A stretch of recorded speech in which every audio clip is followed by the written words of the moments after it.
కొవరయ్య అనే ఒక అబ్బాయి అర్ధరాత్రి పని ఉండడం వల్ల కొబ్బరి చెట్ల వైపు వెళ్ళాడు. అలా వెళ్ళాడో లేదో తాటి చెట్టుకి కట్టిన కళ్ళు తినగా కట్టానో లేదని మళ్ళీ తాటి చెట్టు ఎక్కి ఆ కళ్ళు చూశాడు. ఆ కళ్ళు బాగానే ఉన్నాయి. కిందకి దిగొచ్చి అక్కడే పడేసిన తుమ్మాలు తీసుకుని వెళ్ళిపోతుండగా ఒక అమ్మాయి కాకేసింది. అటుగా చూడగా ఆ అమ్మాయి చాలా అందంగా ఉంది.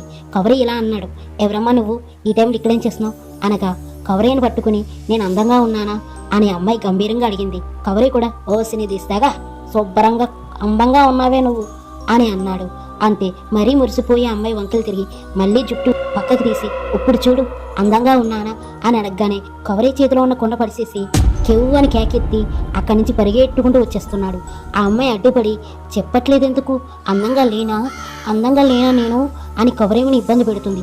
అంత భయంకరమైన రూపాన్ని చూసిన కవరయ్య అక్కడి నుంచి తప్పించుకోవడానికి చాలా ప్రయత్నాలు తెల్లవారిన తర్వాత కవరయ్య అదే చెట్టు దగ్గర పడిపోయి ఉన్నాడు. తను తీసిన తాటికొల్లు రక్తంగా మారినాయి.